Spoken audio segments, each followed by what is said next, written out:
भिवू नकोस, मी तुझ्या पाठीशी आहे असा दृढ आशीर्वाद देणारे लाखो करोड भक्तांचे आशास्थान श्री स्वामी समर्थ कोरेगावात दिंडोरी प्रणीत अखिल भारतीय श्री स्वामी समर्थ गुरुपीठ श्री क्षेत्र त्र्यंबकेश्वर यांच्या ग्राम विकास व नागरी अभियान दौऱ्याअंतर्गत पश्चिम महाराष्ट्र दौरा व दादासाहेब यांच्या अमृततुल्य हितगुज कोरेगाव शहरातील शिवरत्न सांस्कृतिक हॉलमध्ये नुकतेच पार पडले।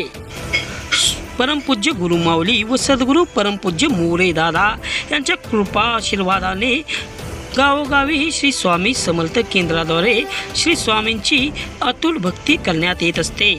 पश्चिम महाराष्ट्र दौऱ्यावेळी दादासाहेब या मोरे यांनी परमपूज्य गुरु माऊली सद्गुरू परमपूज्य मोरे दादा यांनी कशा प्रकारे कष्ट घेत श्री स्वामी समर्थ सेवा केंद्रे जागोजागी स्थापन केली व त्याचे कार्य कसे चालते। जवळजवळ 8,000 केंद्रे देशात व परदेशात कार्यरत असून 15 कोटी स्वामी भक्त त्याच्याशी जोडले गेले आहेत, याबाबत सविस्तर माहिती दिली। या कार्यक्रमाचे नियोजन पश्चिम महाराष्ट्र संघटक गलांडे काका, स्वाती गायकवाड, साधनाताई बर्गे, शीलाताई शिंदे आदींनी अतिशय छान पद्धतीने केले होते। प्रथमतः कोरेगाव विधानसभा मतदारसंघाचे दमदार आमदार महेशदादा शिंदे यांच्या सुविद्य पत्नी डॉक्टर सौ प्रियाताई महेश शिंदे यांनी कार्यक्रमास हजेरी लावली। त्याचबरोबर जिल्हा नियोजन समिती सदस्य राहुल प्रकाश बर्गे, कोरेगावच्या नगरीच्या नगराध्यक्षा सौ दीपाली महेश बर्गे, नगरसेविका वनमालाताई प्रदीप बर्गे, नगरसेविका संजीवनी सचिन बर्गे, माजी विरोधी पक्षनेते महेश साहेबराव बर्गे, नगरसेवक साईप्रसाद बर्गे, माजी नगरसेवक सचिन भैया बर्गे, पृथ्वीराज बर्गे आदींनीही कार्यक्रमास हजेरी लावली। यावेळी गावोगावचे अनेक स्वामी भक्त हजारोंच्या संख्येने शिवरत्न मंगल कार्यालय येथे उपस्थित होते। प्रथमतः दीप प्रज्वलन करून कार्यक्रमास सुरुवात करण्यात आली। त्यानंतर डॉक्टर सौ प्रियाताई महेश शिंदे यांनी गावोगावी स्वामी केंद्रामध्ये कशा प्रकारे भक्ती केली जाते व प्रचंड संख्येने महिला वर्ग कसा स्वामी भक्तीत एकरूप झाला याबाबत सविस्तर माहिती दिली। गलांडे काका यांनी पश्चिम महाराष्ट्रातील विशेषतः सातारा जिल्ह्यातील कार्याबद्दलची माहिती दिली। तदनंतर अमृततुल्य हितगुजमध्ये परमपूज्य दादासाहेब यांचे व्याख्यान झाले। यावेळी गावोगावचे आलेले हजारो स्वामी भक्त एकरूपाने व्याख्यान ऐकण्यात मग्न दिसले।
या केंद्राच्या माध्यमातून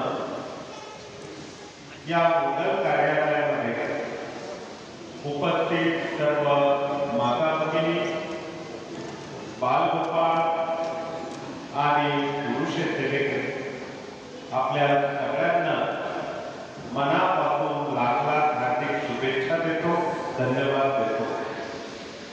आजच्या या सत्संग मेळाव्याकरता आपल्या तालुक्याचे आमदार श्री महेशजी शिंदे यांच्या सौभाग्यवती डॉक्टर प्रियाताई शिंदे या उपस्थित झालेल्या आहेत, त्यांनाही मनापासून धन्यवाद देतो।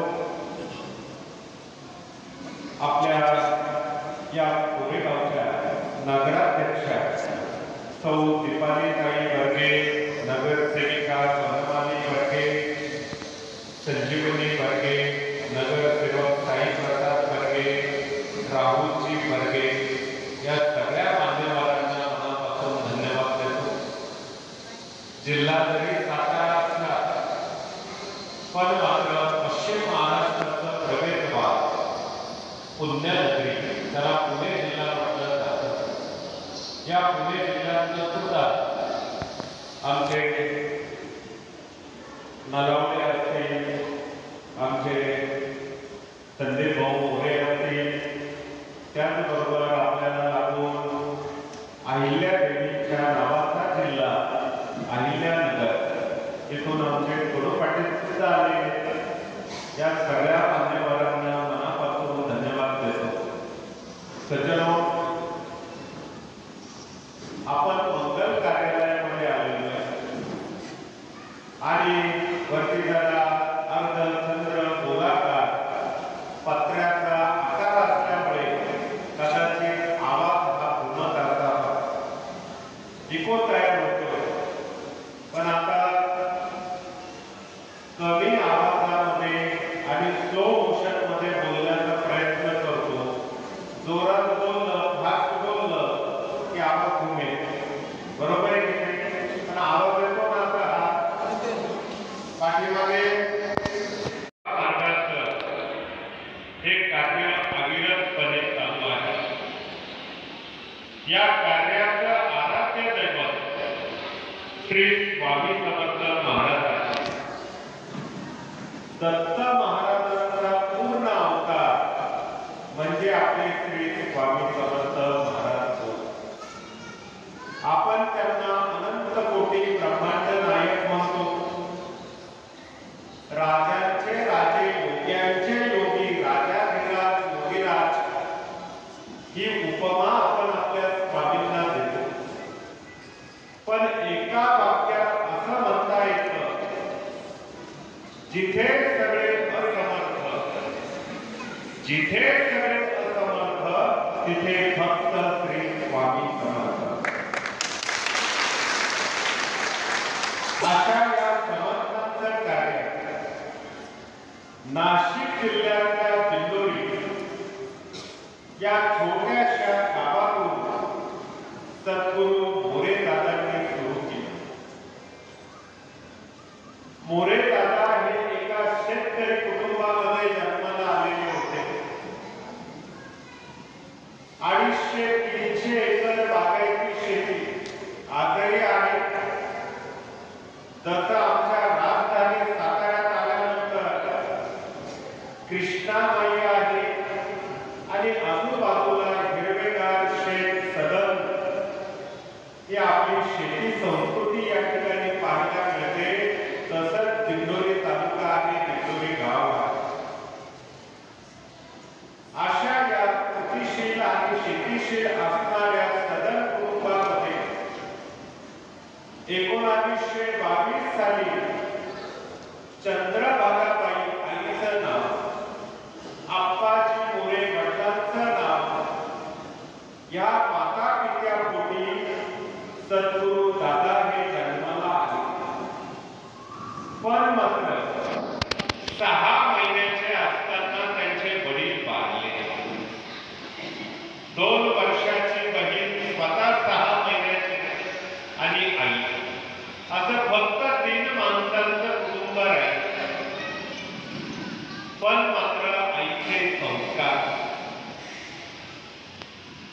आई एवढी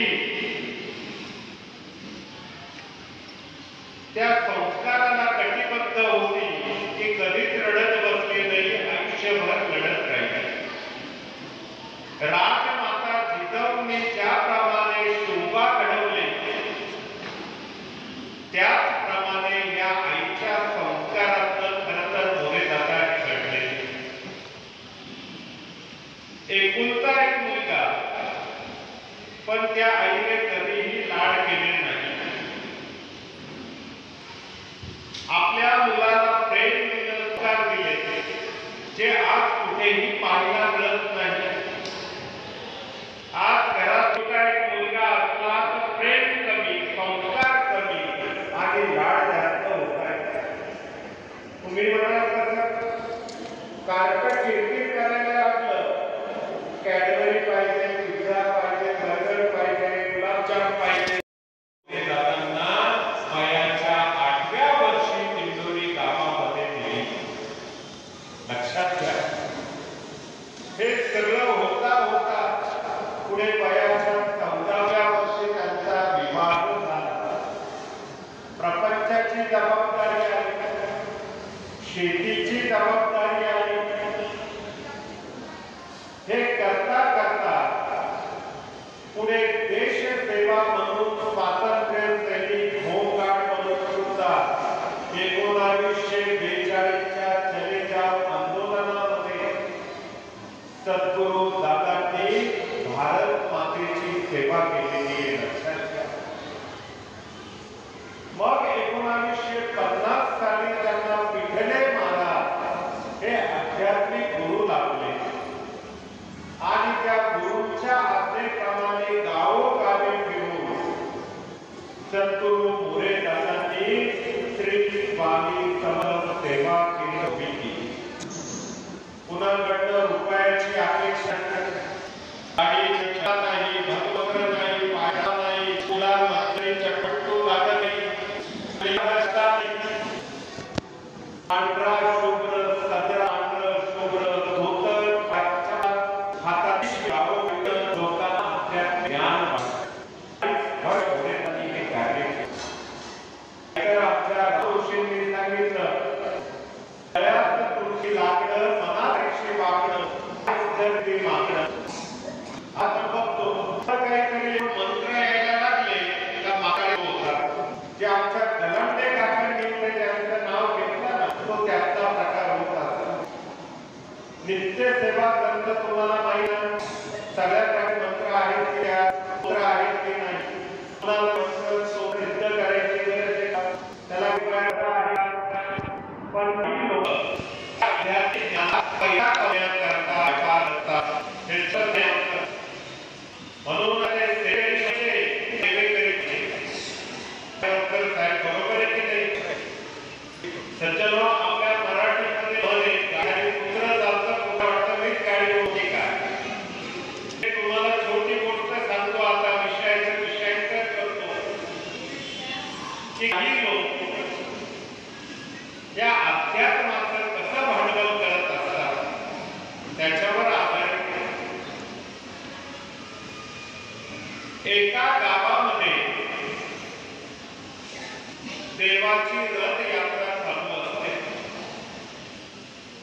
मोठी त्या मूर्ती त्या रथाला आणि त्या रथाला म्हणजे बैलाला एक बैल झोपलेला होता. पण त्या चालू असताना की आपण तर वेळ दिला, बैलचा कोण चालू शकत नाही, काय करायचं. म्हणून एक